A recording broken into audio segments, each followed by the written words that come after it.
Hello everyone. So, in this lecture, we shall proceed further. In my last lecture number 5, we have seen how to develop the global stiffness matrix.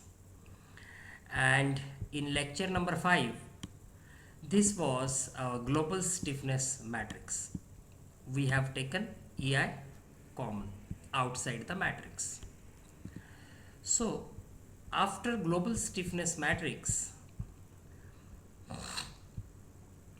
let us start with this displacement matrix, which I have abbreviated here as X. K stands for global stiffness matrix and P is load matrix.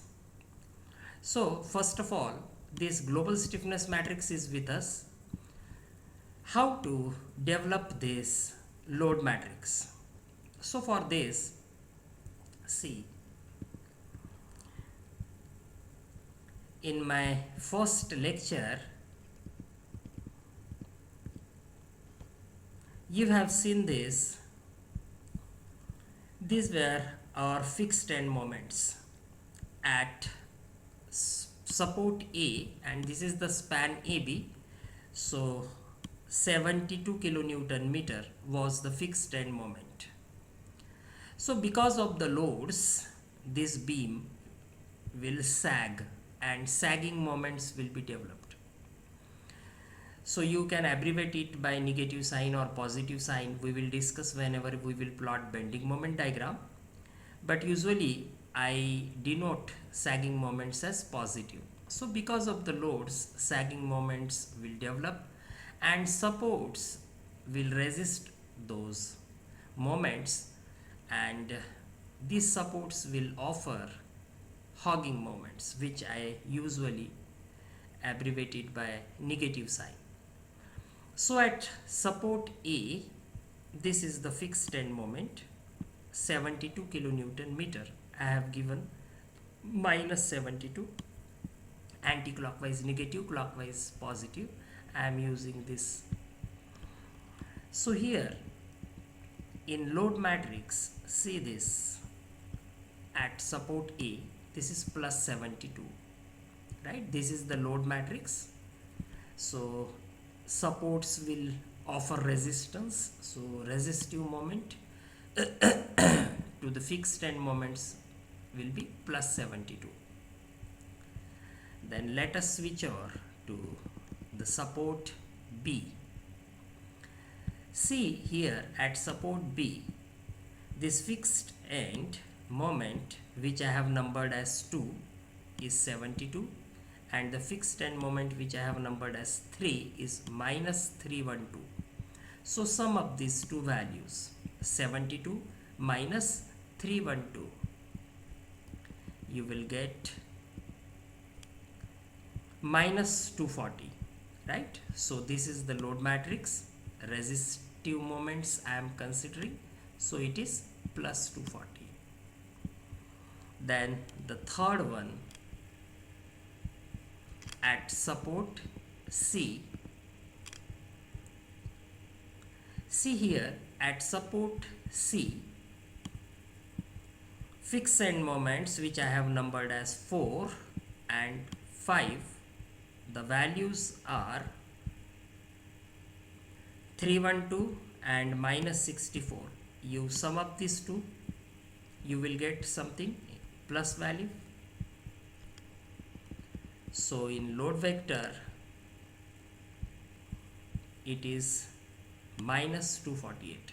If you will sum up that, it will come plus 248. So here minus 248. Then the last one, support D. Sum up this. This is fixed end moment 32, and this is the resistive moment to this moment developed because of this overhanging load. So 32 and minus 36, if you will sum up, it is coming minus 4.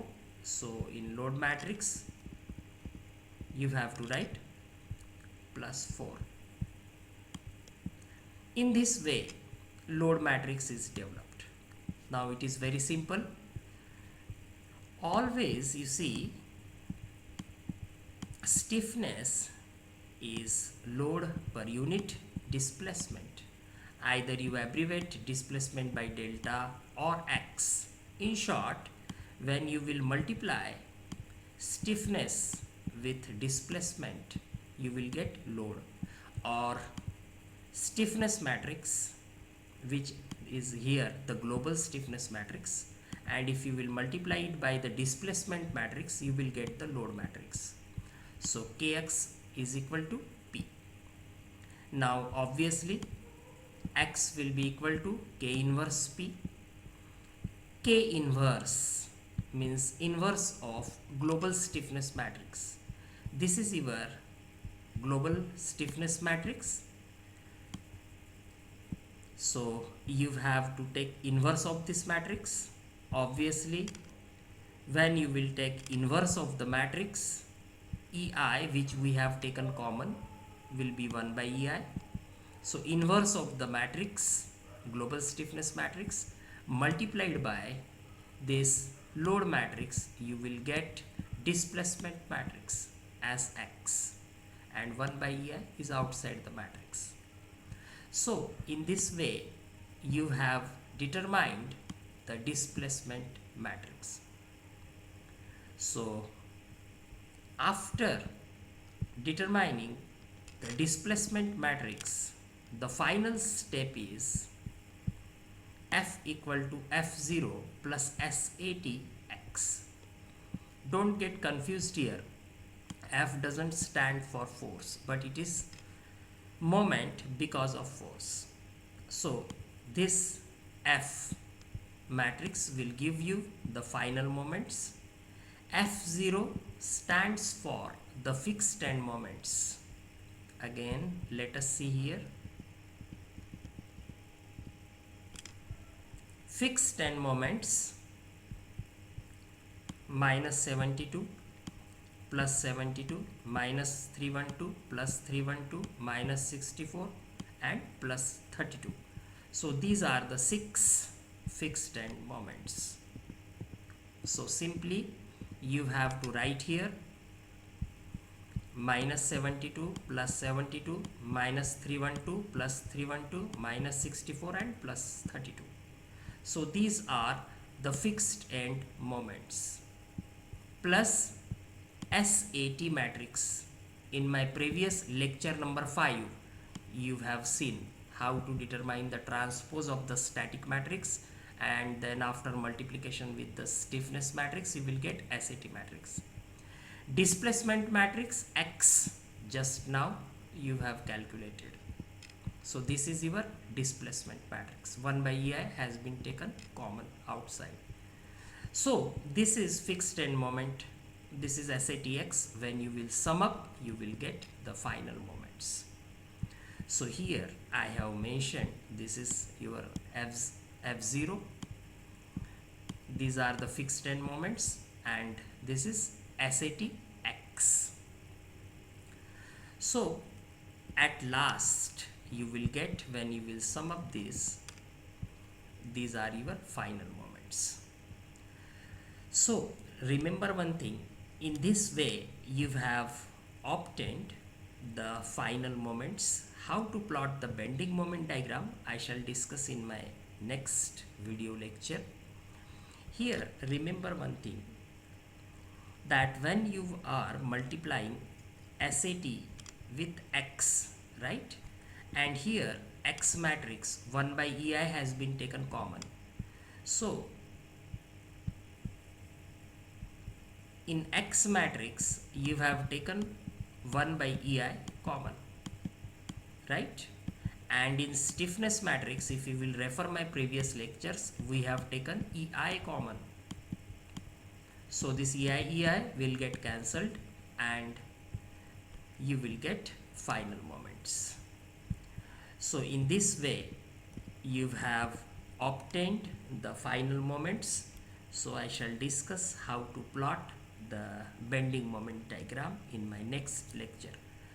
I hope you might have enjoyed this stiffness matrix method of analysis of continuous beam, and this method is very simple one.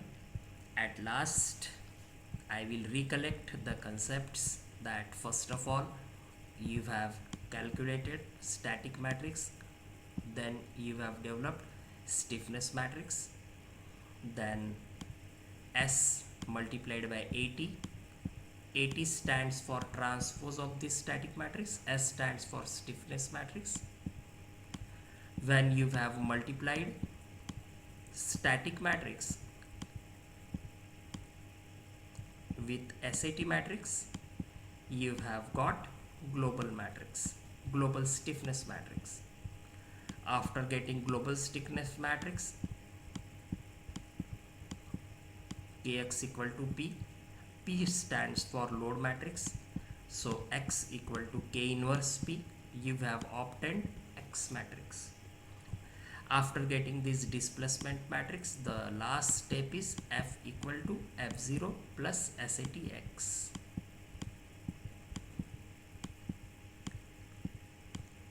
F0 plus SATX. That's it. F0 fixed end moments, SAT you have already done here in third step. X displacement matrix you will get from here. If you will sum up, you will get the final moments. So I hope you have enjoyed my lecture. Thank you very much. Thank you.